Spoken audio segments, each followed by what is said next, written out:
Hello everyone, welcome to my channel. आज हम लोग डिस्कशन करेंगे जून 2011 और दिसंबर 2011 का सॉलिड स्टेट का क्वेश्चन। जून 2011 का पहला क्वेश्चन आया था, a one dimensional crystal of lattice dimension a is metallic if the structure is distorted in such a way that the lattice dimension is enhanced two way. So initially a था जो double हो गया and specifically ये one dimensional है और metallic है। सो उसका 4 option दिया गया है। पहला है electronic structures remains unchange, definitely change होगा ही क्योंकि साइज में उसको डिस्टॉर्टेड फोर्सफुली किया गया है तो इलेक्ट्रॉनिक स्ट्रक्चर चेंज होगा। So this option is definitely wrong. So next 3 question is width of the conduction band decreases and a band gap is generated. Option B. Option C है width of the conduction band increases and last है width of the conduction band remains unchanged.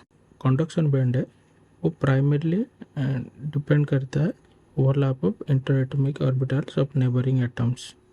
सो जब distance बढ़ जाएगा so you can take an example, जैसे एक highway था, वहाँ पे सब बस जा रहे थे, वो वैसे ही बस जा रहे, अभी क्या हो गया ना, उनको जगह बढ़ा दिया गया। सो ये लोग कहीं पे भी जा सकते हैं। सो इन लोग का जो ओवरलैप रह रहा है वो चेंज हो जाएगा। पहले जो जैसे हम लोग एक सिंगल एटम है उसका बॉन्डिंग एंटी बॉन्डिंग रहता है, जैसे हम एटम बहुत ज़्यादा लेते हैं तो उनका बॉन्डिंग एंटी बॉन्डिंग चेंज हो जाते हैं। जो बॉन्डिंग है वो बैलेंस बॉन्ड क्रिएट करते हैं जो ऑक्यूपाइड है, और जो अनऑक्यूपाइड है कंडक्शन बैंड करते हैं, जो बीच में बैंड गैप उसको बोलते हैं। जैसे उसको क्लियरली एक एग्जांपल पे समझाया गया है। जैसे ये जो लास्ट ऑर्बिटल है वो हाईएस्ट ऑक्यूपाइड फील्ड ऑर्बिटल है। सो जो आउटसाइड वन है ये अनऑक्यूपाइड है। जो फर्मी लेवल है वो इन लोगों का बीच का है। सो जैसे लैटिस कांस्टेंट जो लैटिस डायमेंशन है डबल हो जा रहा है तो एटम का बीच का जो डिस्टेंस है वो भी इंक्रीज हो जा रहा है और ओवरलैप उनका बीच में कम हो जा रहा है। अगर ओवरलैप कम होगा तो उन लोगों का बैंडविड्थ कम हो जाएगा। जो बैंडविड्थ है, जो अगर फॉर एग्जांपल ऐसे ओवरलैप हो रहा था तो अगर ओवरलैप भी कम हो जा रहा है, मैक्सिमम ऑक्यूपाइड हो रहे हैं, वो कम हो जाएगा। तो इसी हिसाब से जो कंडक्शन बैंड है वो कम हो जाएगा। और दूसरा है और एक फैक्टर है जो है हॉपिंग पैरामीटर। हॉपिंग पैरामीटर क्या है? फॉर एग्जांपल यहाँ पे सब एटम्स है, उनमें से एक इलेक्ट्रॉन जो जंप कर रहा है उसको वो हॉपिंग बोलते हैं। फॉर एग्जांपल ये डिस्टेंस अगर बढ़ जाएगा तो इलेक्ट्रॉन जंप नहीं कर पाएगा, तो उस हिसाब से वो कंडक्शन नहीं कर पाएगा। सो जो हॉपिंग पैरामीटर है उसका भी फॉर्मूला है W = 4T, और W is directly proportional to T। ये जो W है वो बैंड विड्थ है और कंडक्शन बैंड का विड्थ है।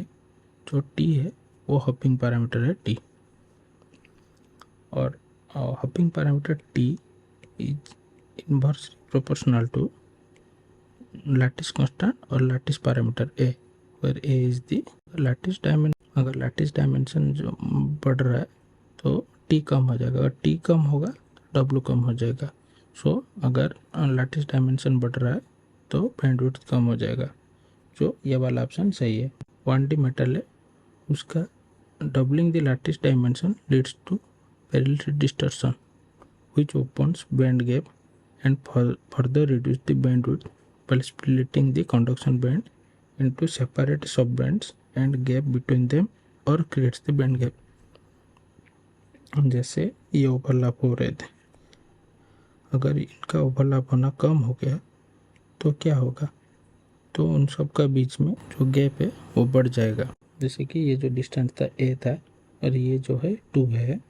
सो फॉर्मूला के हिसाब से जो अगर A है तो वो पूरा एनर्जी रहेगा, अगर डिस्टेंस बढ़ जा रहा है वो -π/2a से +π/2a तक रहेगा। सो ये जो एनर्जी है, सो यहाँ पे एक गैप आ जा रहा है। सो ये जो चीज़ें वो बैंड गैप क्रिएट कर रहा है। जो नेक्स्ट अनदर फैक्टर है जो है ब्रिलियंट जोन। ये जोन क्या है? It shows the energy levels पर इलेक्ट्रॉन्स इन द क्रिस्टल। सो ये जो जोन है यहाँ पे इलेक्ट्रॉन इतना तक प्रोबेबिलिटी में है, उसके बाद वो जंप कर सकते हैं, अब दूर तक जा सकते हैं। तो जैसे कि हम यहाँ पे देखते हैं वो रेसिप्रोकल लैटिस से कैलकुलेट होता है। जब इक्वी डिस्टेंस पे रह रहे हैं तो यहाँ पे हाफ में रह रहा है, हाफ में हर जगह पे। पर अगर ये हम डिस्टेंस 2a कर देंगे रेसिप्रोकल लैटिस से, वो इन्वर्सली प्रोपोर्शनल है, इसलिए उसका डिस्टेंस जो है वो कम हो जाएगा और भी छोटा हो जाएगा, क्योंकि ओवरलैप नहीं रहेगा। ओवरलैप नहीं रहेगा तो जितना भी इलेक्ट्रॉन क्लाउड है वो कन्फाइंड हो जाएंगे छोटा स्पेस में। तो इस हिसाब से जो गैप है वो बैंड गैप है वो क्रिएट हो जाएगा। तो इसका जो करेक्ट आंसर है ऑप्शन पी है। सो हम नेक्स्ट क्वेश्चन की तरफ चलते हैं। Value of D111 in a cubic crystal is 325.6 picometre.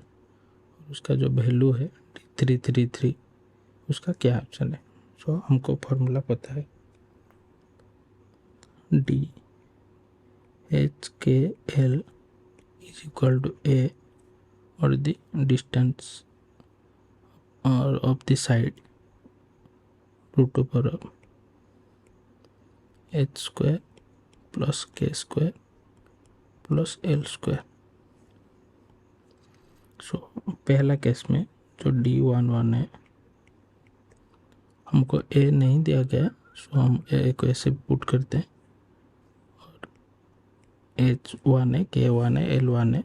So 1 square plus 1 square plus 1 square जो कि है A/√3 और D11 का वैल्यू दिया गया है 325.6 नैनोमीटर, सॉरी पिकोमीटर।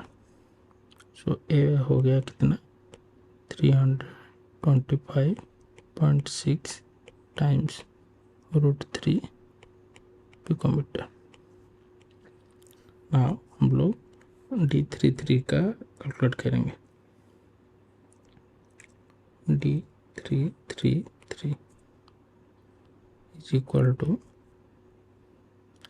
A/, हमको HKL क्या है, सब 333 है। So 3 square plus 3 square plus 3 square जो कि A/√9 plus 9 plus 9 A/27 which is equal to A/3√3। अभी ए का वैल्यू क्योंकि जो और जो क्रिस्टल है उसका जो एज लेंथ है वो चेंज नहीं हो रहा है।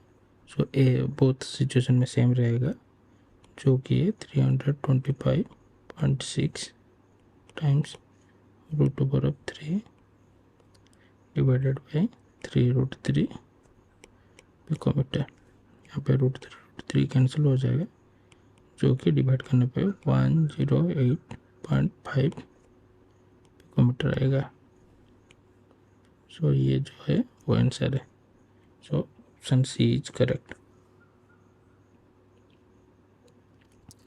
सो नेक्स्ट क्वेश्चन है, consider n type of semiconductor where EB is 0, EC is 2 electron volt and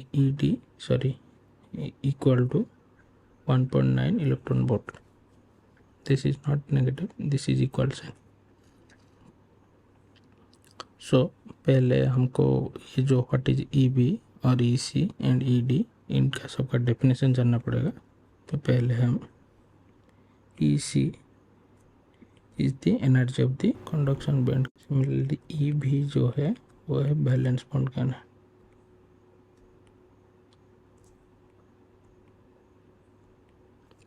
next आता है ED एंड EA। ED वो डिपेंड और EA वो डिपेंड करता है वो जो सेमीकंडक्टर बना गया है वो एन डोप्ड है या पी डोप्ड है।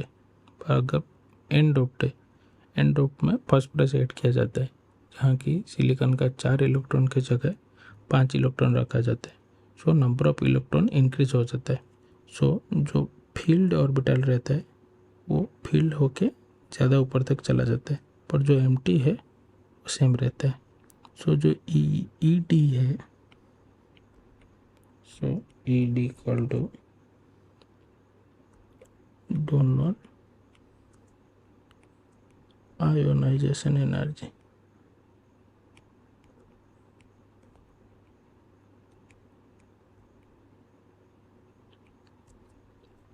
सिमिलरली जब हम एक्सेप्टर जैसे बोरॉन ऐड करते हैं तो पी टाइप में बोरॉन सिलिकॉन से इलेक्ट्रॉन ले लेता है और होल बना देता है, जो कि नीचे के एरिया में होल बन जाता है। सो ये एक्सेप्टर लेवल बन जाता है। So E A equal to we can call as acceptor ionization energy.